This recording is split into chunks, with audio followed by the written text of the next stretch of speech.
I knew that I was sort of under consideration because there had been a quote from Don Hewitt in the New York Times Sunday magazine a year or so before, saying that he thought that the people that he thought or saw as 60 Minutes, future 60 Minutes correspondents were Meredith Vieira, Jane Wallace, and myself. And so I knew I was under consideration, and I'd been called up for a meeting with Phil Scheffler once, saying, look, Diane Sawyer was leaving to go to ABC, and I just figured that that job would be filled with a woman.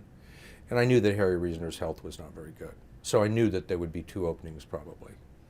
And Phil said, we'll see what happens, you know. I think, you know, that you're going to probably eventually end up here. We don't know when. And then I got a call from David Burke about 6 months later. I was just sitting in my office, and he said, I'd like you to go to 60 Minutes. I was like, great. And then he said what they were doing was they were going to split Diane Sawyer's job with Meredith Vieira and myself, and that we would essentially be doing 10 stories, roughly 10 stories the first season. And that was how it happened. Yeah. Call didn't come from Don Hewitt, didn't come from Phil Scheffler, it came from the president of CBS News. And I was stunned. Well, I was always a huge 60 Minutes fan.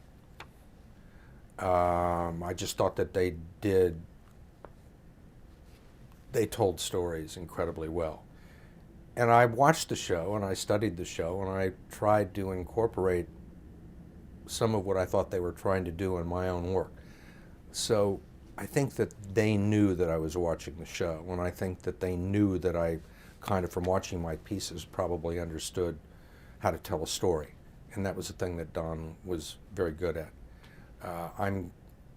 I've always thought that the one thing that's incredibly important for a 60 Minutes correspondent is range. I think you need to be able to do lots of different kinds of stories. You have to be able to do some investigative stories. You have to be able to do profiles and interviews with celebrities, and you have to be able to do sort of off-the-news stories, which is really what I did at CBS for a long time. I would do the story that played off the lead story. I would do the piece that what they called the bounce piece, and that required a little more thought, that sort of explained why it was significant. And I think, you know, they probably noticed that and thought that it would be that I'd be able to do it. And I had worked at West 57th. I'd been on the floor.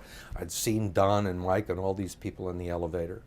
I knew that Mike had been a big fan of my work for a long time, back from when I was in London. So I think all of those things helped me get there, but I think it was my ability and my interest in telling stories, which all goes back to what I was saying earlier about advertising. One of the things about great advertising is you're required to tell a story in a short period of time, and you have to find out you have to figure out what the interesting story is. You've got a lot of facts here. Why should people back at home be interested in this? And as a correspondent, it's your job to kind of try and figure that out and explain it to them. Okay, I think you need to pay attention to this because.